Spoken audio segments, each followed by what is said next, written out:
And Tom Luginbill, ESPN's recruiting scout and college football analyst, now joins me. Before we get into this particular, give me some perspective on Grayson High School's profile among power elite football schools.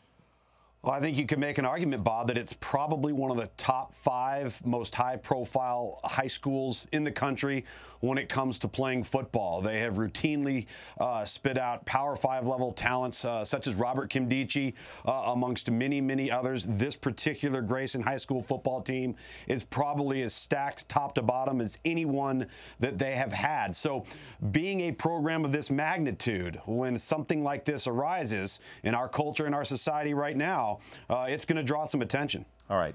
You've made some phone calls on this. You've gotten some perspectives from the outside looking in. In fact, it took the national media about 4 or 5 days to dial into this. But what have you, to your eye, what have you learned? Well, I think that to some degree, and not to diminish the sensitivity of player safety in any way, but much of this has probably been overblown to some degree. I keep hearing this term rough conditions, and I think we got to have a little bit more clarity on what is rough conditions. Is that having 2-a-day practices in the heat in the month of August, which every football team in America has done for over 100 years? Is that pushing players to the limit, trying to get the most out of them? Is that coaching guys hard? What is rough conditions? Because to me, rough conditions, if we're going to define this as a crisis or an issue within Grayson's football program, you're going to have to include some form of neglect to the players, some form of not providing water, not providing rest, unhealthy and unsafe conditions when it comes to contact. And I think there's a lot of conflicting reports, both on the player and the coaching side when it comes to Grayson High School in this particular instance, Bob. If it is true, as Gwinnett Sports, Prep Sports has published, that last year there were multiple ambulance calls made because of heat-related issues.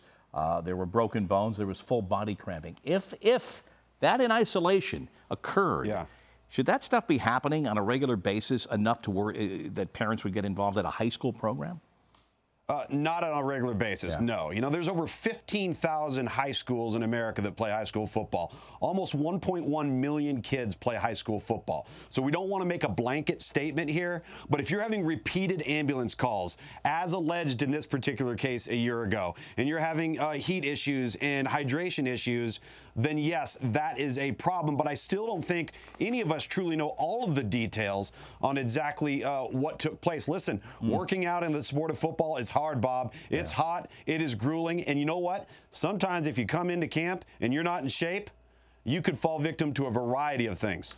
In the elite world of high school sports where you traffic so often, how is this story landing?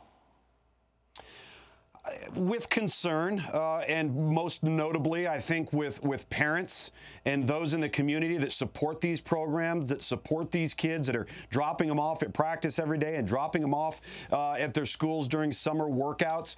You want to make sure that the health and welfare of your child is taken care of, and that the athletic training staff, the strength and conditioning staff, the coaching staff is dealing with these kids in a safe and healthy manner, yet at the same time still demanding results in production to lead these young boys into becoming men and being accountable for their production. And we'll be seeing Grayson High School in front of the ESPN cameras this coming weekend. Tom, it's always, I learn a lot every time I talk to you. Thanks so much. Tom Luginbill, ESPN. Thanks, Bob. Appreciate it.